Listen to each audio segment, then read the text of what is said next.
Welcome, I'm Lesley. I'm Kirsten. And I'm Zoe, and this is Gosport Grit. Now, Gosport Grit is non-political, it's not a moan-fest, and it's not a gossip fest.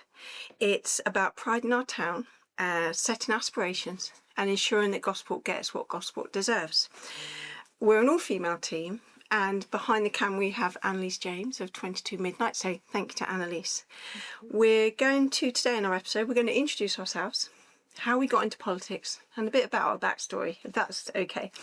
And then we're going to do what Gosport Grit means, why we've come to this point that we've got into a vodcast, new place for all of us, and we'll take it from there.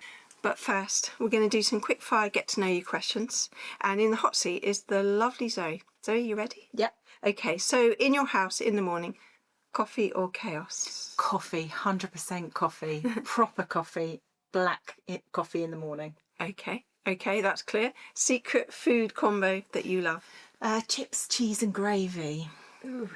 I'll go for my northern side coming through. It's where my family's from. Okay, we can go with that.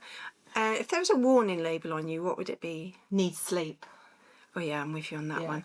And an irrational fear?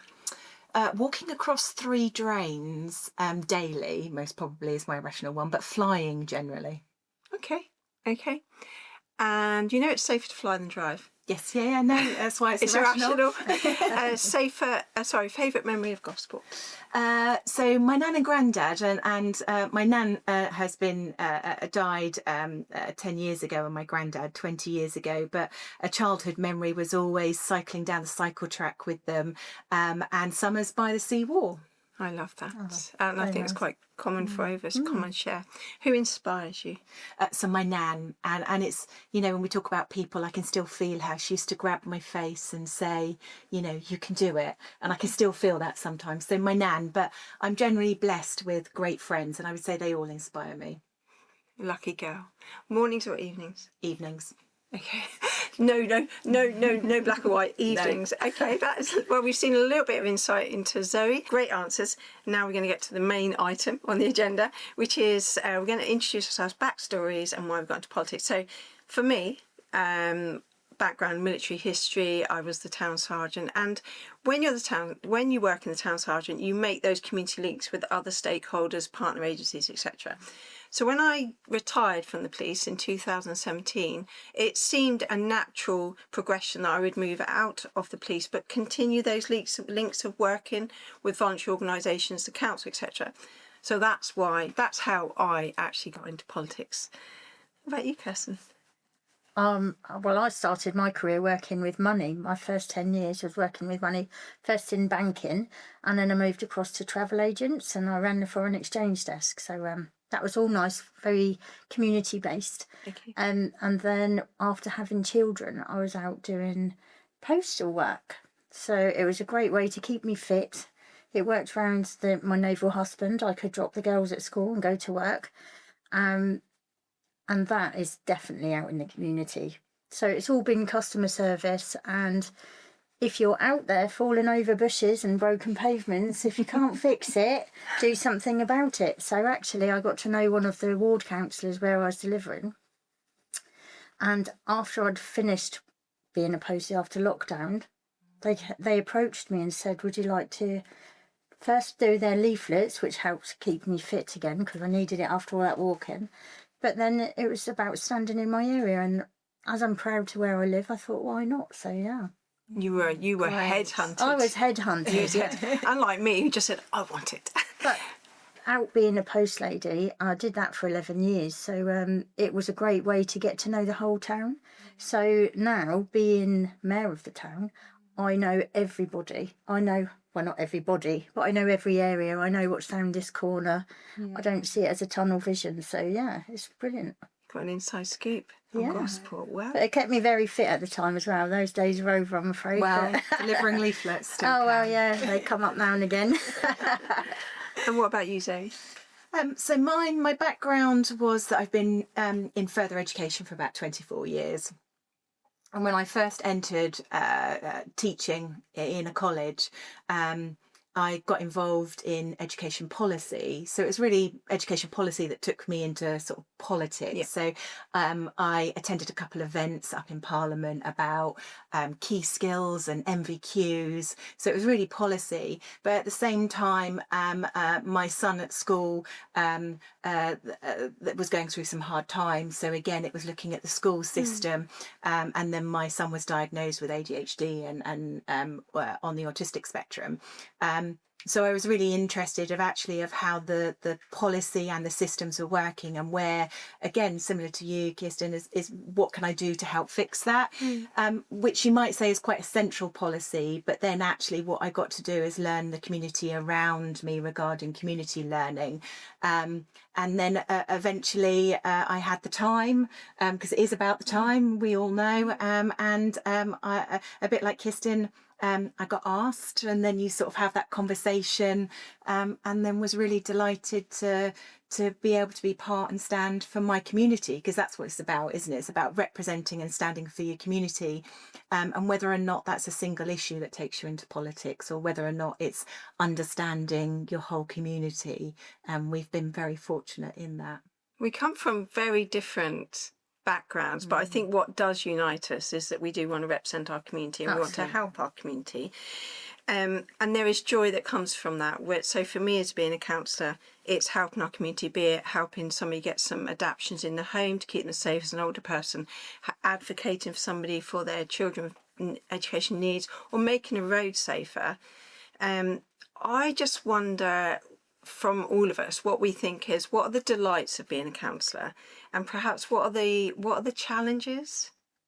I think it's a real pride when you can walk along and you know that you've changed that, or you see a problem, or someone will come to you a problem, not necessarily you found it, but someone will bring it to you, and then when you do see it repaired or replaced, or you've made that change, you know that you've made a difference. Yeah. But I think it's really good to have access to the team that do it, because in the end it is the team within the town hall, the officers, the crew on street sitting, they all work really hard. And we have got a great team in there. We have. But it's great to be able to be in there and bring it forward to them, because that's what we are, isn't it? A link to the community and the town hall. Yeah. Do you find any challenges alongside that? Yeah, well, some of the delights are, and I liken it to teaching, that, you know, when you transform someone's life, you know, that really makes a difference, and it just has to be that one person.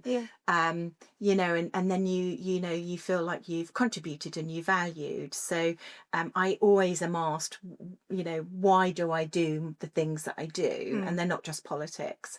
And to the core of that, for me, is that it is about giving knowledge and empowering individuals. So through politics, that can be listening to someone, gaining perspective, helping them with their child's SEND provision, or helping them with a pothole in the road, dare I mention potholes, which I have done this week successfully. I've had a couple filled, which is always good. It's like shooting fish in a barrel, to be honest, though, isn't it? Let's be honest. It's never ending. Yeah, but I think some of the challenges are, and I think maybe this is maybe a myth as well, is that, you know, representation maybe isn't equal. And the reason for that is, the myth is that we get paid a salary, and, you know, we don't. We get an allowance. So from a representation point of view, sometimes it's very hard, I think, to have that balance. So that's a challenge for me. But then that is then coupled personally with the time. So the time, you know, it's not a 9 to 5. No. Sometimes my days are a 9 till 9 o'clock at night. But some of the benefits, as you'll know, is sometimes I have the morning free, and I can get up, walk my dog, and, you know, manage my emails in my own time. So it's very much of a balance. So for me, the challenges are managing people's expectations, That's really hard because people do want you to fix their world, and you do have, that's quite hard. Bureaucracy, things seem to take forever when you can see there's an easy solution. And actually one of the biggest challenges is the lack of available funding, I think. I don't know, Kirsten, do you find any challenges of being a counsellor? Of course, there's always challenges, but I think the great thing at the moment is I'm getting to meet everybody and introduce people that don't know each other in the first place, and they're battling along on their own. This is obviously in the mayoral role. They come to me with a problem or a little difficulty, and you can introduce them to people on the outside world. They're doing the same thing and they've already overcome them obstacles and they're moving forward. Yeah. So a lot of it is about introduction, isn't it? Just It is. And maybe before we move on, I'd just like to add that that's almost what brings us together, isn't it? You get to meet some really fabulous people, and on the majority that we're all there with that same intent, that it's about our community and it's about people and place, and not necessarily about the politics. And I think that brings us very neatly to the point, why are we here and what is Gosport Grit? So, do you want to go first? I'll go first again. So Gosport Grit is, for us, we feel that there are wonderful things, wonderful people, wonderful initiatives happening in Gosport. And we want to celebrate, highlight, show what's happening, showcase them, also talk about some of the stuff that is hard stuff to talk about, and that will come. But actually Gosport Grit is we three are sitting here today, but this is the start. The main thing is about bringing people in. This Gosport Grit is for Gosport people. I've lived in Gosport since I was born, almost. A couple of tiny baby years, but yeah, I'm very proud of this town. Obviously I've seen a lot of change of it, but we need to make sure we keep bringing it up, keep celebrating it, the people and the places. So yeah. That's why I'm here. Yeah, and for me it's about that honest conversation, to have a conversation that celebrates, that highlights, but also having those challenging conversations, but offer solutions. Yes. We all come with experience, and I think by having this conversation I'm hoping that the audience will engage, come back with topics and questions that they might want to ask us. And for me it's about inspiring others to get involved with their community, while also dealing with maybe some of those honest conversations. Fantastic. So that's us. This is Gosport Grit. It's yours. It belongs to you, Gosport people. Please like, subscribe, and come with us on the journey.